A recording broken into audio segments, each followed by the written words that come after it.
think you know your partner's love language? Well, you might be missing one that matters the most. If you're new here, my name is Jessy. And my name is Bee, and we help women heal themselves from the inside out using things like breathwork, energy work, and conscious coaching. So if that sounds interesting to you, hit that subscribe button and stick around for more. And speaking of subscribing, we don't really subscribe to the 5 love languages. It's pretty limiting, unpopular opinion. We were actually talking before this video, and we were just like, how can you put love into 5 different categories and like that's it? Yeah. Like, it's so much more than that. So like we're gonna go over like what are the 5 love languages. Coming from a couples therapist, I used to see a lot of couples and we would talk about the 5 love languages. I read the book through and through, like I had my couples do it, so I'm pretty familiar with each of the categories. So there is quality time, there is acts of service, words of affirmation, physical touch, and receiving gifts. So which one do you think your partner is? Let us know in the comments below. And which one do you most subscribe to out of those 5? You could be more than one. So we don't want to be limiting. Any more limiting than the 5. So obviously in the book, he talks about how your love language might be and usually is very different than your partner's love language. So keep that in mind as we move forward. So we also want to say, like, we're going to give 3 more different love languages, but obviously you cannot put love in a box. You cannot categorize it. Honestly, I feel like even with our spoken word, we can't even describe what it is because it's a feeling, it's a frequency. Like, don't limit it, okay? Don't limit it.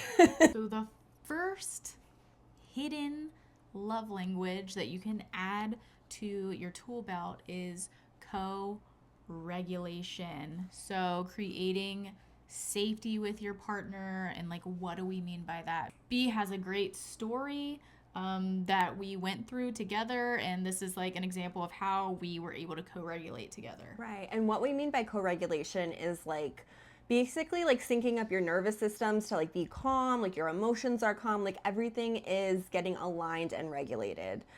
Because usually our partners will dysregulate us, to be honest, you know, like they trigger us, like they're a mirror. It happens. She triggers me all the time. So anyways, so at the beginning of our relationship, I would get very triggered during and after being intimate.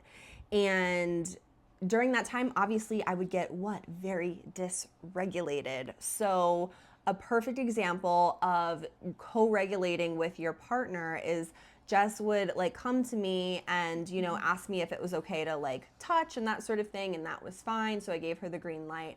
And I remember there were multiple times where like she would be hugging me from behind, which felt very good to me. And she has, if you don't know Jess has such a grounding, calm presence. Like even when she's angry, she's so like calm. Like I used to call her calming waters because she's so freaking calm, you guys, and her energy is just like so grounded and beautiful. And to feel that and to have her be like, okay, breathe with me, in through your nose, out through your mouth, like that's a perfect example of co-regulation. So if your partner's getting triggered, dysregulated, whatever, and it's okay and safe to like touch them and be near them, you can do this. You can say, okay, like I'm gonna come, you know, maybe even sit next to you, whatever it is, and just start breathing together. That's so simple and anyone can do it. And you're going to feel better. Yeah, anyone can do it. And it's honestly, it deepens that level of intimacy and connection that you have with your partner as well. Yeah, and it made me feel super safe after feeling very unsafe and very dysregulated because I was so triggered from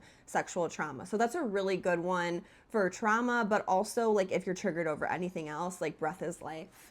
Breathe together. Number 2 is having a shared vision, having like a passion project. Maybe you're DIYers together. Maybe you like doing projects together. That is, I feel like, such an important piece in a love language in and of itself, to like have a shared vision or goal or dream that you're chasing after together. It's just, I don't know. It doesn't get better than that. Like when we first met, we knew that we had a shared vision. We weren't really clear on what that was.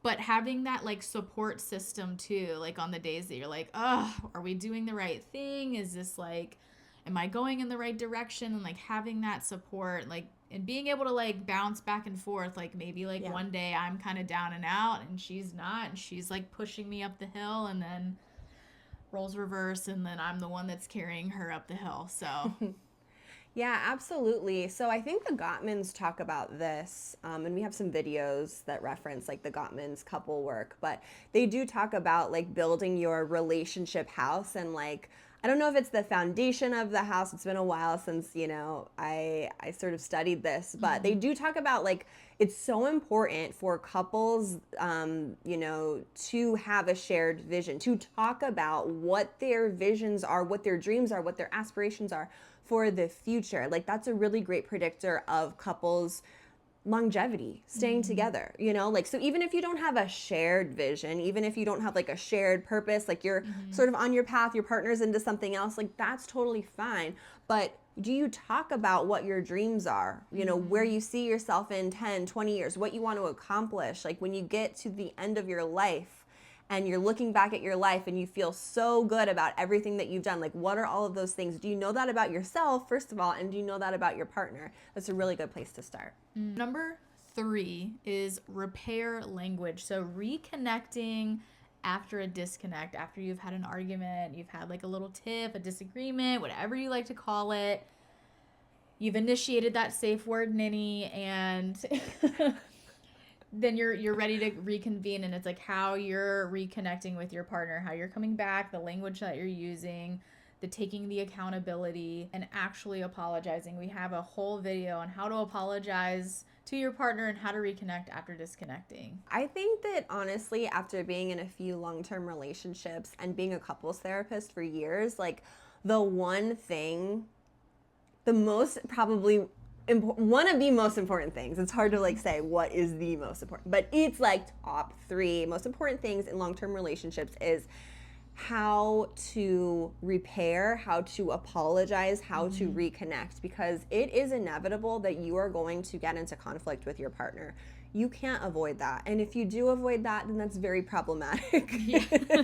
There is some underlying resentment somewhere that could easily be uncovered. It's going to come out. That compounds over time. We don't want to do that. You can't avoid the conflict, so it's going to happen. But what's the most important thing is to obviously like learn how to like have that conflict, but truly to repair after the conflict, to come back together stronger and more reconnected. More connected. Yeah, usually, I mean, I would say 9 times out of 10, we come back after an argument, conflict, feeling so much like more solidified in us, in our connection, in our relationship. I know it sounds crazy to say, but it's honestly like a form of intimacy.